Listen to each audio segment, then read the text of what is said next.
Death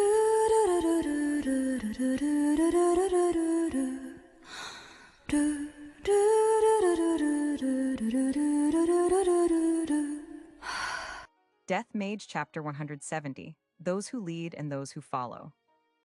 In his divine realm, Rodcourt was looking at the information from within the Boundary Mountain Range with a suspicious look on his face. Rodcourt had prepared to abandon the Perseus Samjama Uyuri, Sarua Legston, but he was continuing to gather information from him and the other members of the Legston family, who had not yet been guided to Vita's circle of transmigration system. But even though they hadn't come into direct contact with Vandelyu repeatedly, the members of the family were all being guided by Talisheim's influence day by day. It seemed that the building's outer walls and the statues of Vandelyu that had been erected all over the city had the effect of guiding those who looked at them. It was likely that they had been built with a skill or spell that had some effect on the mind. Most of those who had defected to Talisheim had already been guided, and the information that Rodcourt and his familiar spirits could gain was greatly limited. And in these circumstances, what caught Rodcourt's interest was the trial of Zakhart. If I recall, it was a peculiar dungeon that appeared about 100 years ago. It wasn't that he didn't know about the trial of Zakhart. He had heard of it, but he hadn't had any interest in it at the time. Up until now, Rodcourt had possessed no interest in the dungeon named after a being that was one of the 4 champions whose souls had been broken by the demon king Gujarani's, the one who had been raised as an undead by Vita, who had tried to encroach on his authority. This was because he believed that his work was to smoothly carry out the reincarnation of humans, and it was the work of the humans and the gods who guided them to deal with the problems that arose in their world. Regardless of what the truth behind the trial of Zakhart was, even if the one who cleared it really could become Belwood's successor, it had nothing to do with Rodcourt. Of course, he had faced troubles with many challengers of the trial dying and their souls not being released, causing them to not return to his system. But to Rodcourt, this was only one of the many problems occurring in Lambda. But upon learning that Vandelyu was challenging the trial, he had become interested in it for the first time. Has a barrier been placed around the inside of the dungeon? The memories of the adventurers who have returned from it alive are blurred. Rodcourt searched the memories of the only adventurer party alive that had challenged the dungeon before, the 5 colored blades. But there was something like static in the memories related to the dungeon, and he couldn't view them. There was no effect on the adventurers' memories themselves, but gods could not view them. It was clear that a barrier had been placed on the dungeon, a powerful one at that, one created by a god within his own realm, built with other gods in mind. This was likely to minimize interference from Rodcourt and other gods such as Alda. With that being the case, this dungeon was created by the evil gods that appeared with the Demon King. Rodcourt recalled the names of the evil gods that were currently feared by human societies, but none of them seemed to match. He couldn't think of any that possessed the power and authority to create such a special dungeon and place this barrier around it. No matter how exceptional a god's power was, they faced great limitations when they tried to perform tasks that were outside their authority. Rodcourt, who was the god of reincarnation, could exert great power over souls that returned to his circles of transmigration before their rebirths, but he could do almost nothing for humans that had already been reborn. He could give some blessings to the reincarnated individuals, who were like semi-believers to him, but they were an exception to the rule. If I recall, the evil god of labyrinths was in Vita's faction. Is it him? But even if it is, why in the world has he done this? There is no reason for him to search for Belwood's successor. Could it be that he has gone mad and is searching for Zakhart's successor? If this was the case, it was an exceedingly foolish act. The power bestowed upon the champions by Vita and the other gods were blessings that were limited to one generation. They could not be genetically inherited or passed down in any other way. Of course, they did not have any effect after reincarnation either. If the descendants of Zakhart and the others, unlike for Ark and Sodder who were women, it was possible that Zakhart and Hillwillow had left those with their blood flowing through them behind in the world without Rodcourt knowing about it. Even if their blood still miraculously existed in the present era, 100,000 years had passed already. That was a length of time across which blood relations could no longer be discerned. It would likely be impossible, even for Gufidgarn to recognize them. Thus, it should have been impossible to find the champion's successors by their powers or bloodlines. The only possibility was that the dungeon would designate someone who shared the same ideologies and sense of values as Zakhart and his companions as Zakhart's successor. But then, it was difficult to imagine that a dungeon would be a suitable way to select such an individual. No, it is possible that he could distinguish the distorted soul that I created from the broken fragments of the souls of Zakhart and his companions. In order to ensure that Vita and Ricklint wouldn't try to resurrect the dead, a troublesome act that would jeopardize Rodcourt's own authority, he had gathered all of the fragments and forcibly joined them into a single soul that he then placed into his circle of transmigration system. It was possible to distinguish this soul if one could see its shape. But that wasn't possible either. Just in case I placed that soul not in Lambda but on Earth, a world where magic and monsters do not exist, a world where gods do not take action. In my system, the circles of reincarnation of different worlds do not exchange souls with each other, so there is no chance that it would have reincarnated in Lambda, could it be? Rodcourt was astonished by his own words. And even as he told himself that it was impossible, he searched for the soul that was made from the fragments of Zakhart and the others, which was supposed to be in the circle of reincarnation system of Earth. The soul was merely a single blip in a vast sea of information, but it was a greatly distorted soul. It wasn't impossible for Rodcourt to find it in his system, but his system merely gave him the answer of, search results none.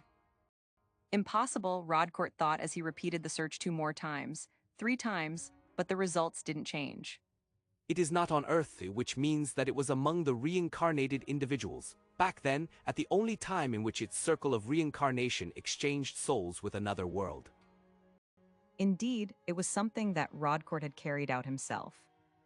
He had exchanged souls between Earth and the circle of transmigration of another world.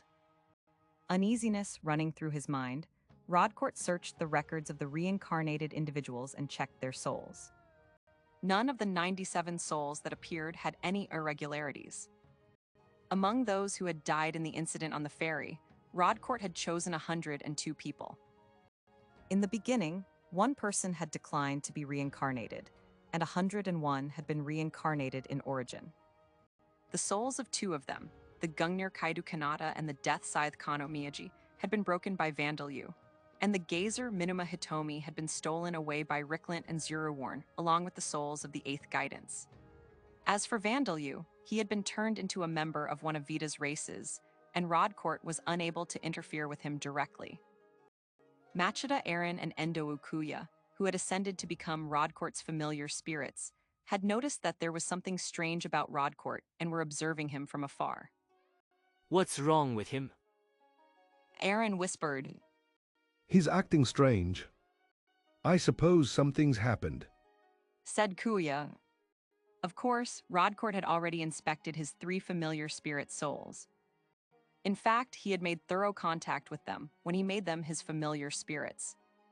He would have noticed back then if their souls had been distorted or out of the ordinary. No, if that were the case, would I not have noticed when I first reincarnated them from Earth to origin? Rodcourt murmured, still talking to himself. He had granted qualities suited for magic, cheat-like abilities, fortunes, and destinies to the reincarnated individuals. He had made contact with the souls as he did so. So then, perhaps it wasn't that the soul made of the fragments of Zakhart and the others had gotten mixed up with the reincarnated individuals. Perhaps it was some other mistake that had caused it to move from Earth to another world. It was possible. Recently, Vandalyu had been causing damage to the circle of transmigration system repeatedly. Perhaps a mistake had arisen on one of these occasions. Wait, that's right, it's Vandalyu. I did not make contact with Vandalyu's soul. Rodcourt was aghast as he finally arrived at this truth. When Rodcourt reincarnated the people from Earth in origin, he had nothing to give Vandalyu, as all of his qualities for magic and cheat-like abilities and such had been bestowed upon Amiya Hiroto. Thus, Vandalyu's soul had been sent on its way without Rodcourt ever touching it. Even when Rodcourt reincarnated him from Origin to Lambda, he had deemed it likely that Vandelue would cause harm to the reincarnated individuals. Thus, he had not given him any new abilities or qualities for magic. He had simply thrown some curses onto him. Rodcourt had never touched Vandelue's soul. Impossible, that cannot. My great failure that I placed among 7 billion people, among the countless organisms that live on Earth, was among the 100 people I selected. Rodcourt shouted. His face still wearing an astonished expression, his body began trembling. He searched desperately for something, anything, that could deny the truth that he had come to realize. But there was only evidence that supported it. Even with an empty frame, Vandelue possessed an amount of mana that could not be considered normal. Wasn't that because his soul was made of 4 people's worth of soul fragments? Perhaps the mana of the Demon King Gujarani's or something else had stained these broken fragments, and this was the cause of the manifestation of the death attribute. Could Rodcourt really deny this possibility? And most of all, the strange movements of Lambda's gods, Ricklint, Zeroworn, and Vita herself were aiding him. Was the reason for that not the fact that Vandelue's soul was made of the fragments of Zakhart and the others? Oi, what's the matter? Aaron began. What an unpleasant turn of events. Rodcourt bellowed. He released a shockwave in his anger that sent Aaron flying, but he was in no state to take any notice of that. The gods of Lambda had ignored Rodcourt's warnings and summoned champions from the foreign world of Earth. The chain of events starting from that one event had now jeopardized Rodcourt's circle of transmigration system.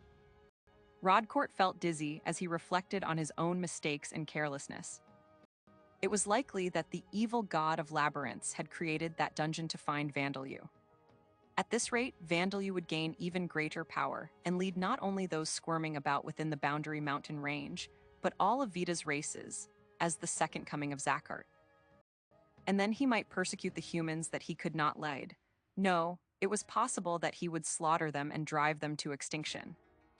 If that happened, an era would come where reincarnation in Lambda would be handled not by Rodcourt's circle of transmigration system, but by Vita's. In order to prevent that, Rodcourt had no options. Then there is no time to lose. Before any more burden is placed on the entire system, I will detach Lambda from it. Rodcourt decided. This was so that the wound wouldn't open any further, even if it meant sustaining some temporary damage now. Naturally, he didn't spare a single thought for Sarua, Asagi, Murakami, and the others who had already been reincarnated in Lambda. He didn't even spare a thought for the people of Lambda or Alda and the other gods. An army, lined up in ranks, stood in the dazzling light of a false sun. Rank 8 greater demon soldiers, a race superior to lesser demons, with sand-like bodies that were resistant to physical attacks. Huge sandworms that could swim freely in the sea of sand, feared by caravans. Iron scorpions that possessed exoskeletons as hard as iron. Desert chameleons that blended into the sand, capturing humans with their rapidly extending tongues. Mirage shades, evil spirits that wandered deserts and tormented the minds of their victims with illusions. They were only rank 4 or 5, but they were fearsome predators that were well adapted to desert environments. They were led by a nightmare demon wizard. A rank 10 mage that manipulated nightmares, a foe that even in a class adventurer would not defeat easily. As monsters that had been spawned by the dungeon created by Gufidgarn, they were all artificially created life, regardless of their races. Their bodies, which had been created for a single purpose, housed hollow minds that were so strongly controlled by the dungeon's will that they didn't even have self-preservation instincts. But now, their eyes contained the light of a will that they all shared. It was a nobility, like that of ambitious knights gathered under a single flag. The nightmare demon wizard gave an inspiring roar, telling his army that they would defeat that mighty enemy at any cost.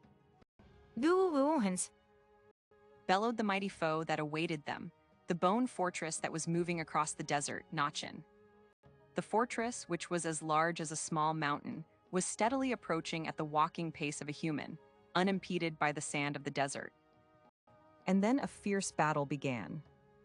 bones separated from Nachin and took the form of skeletons and rotten beasts that spewed forth poisonous breath as they assaulted the sand demons and sandworms.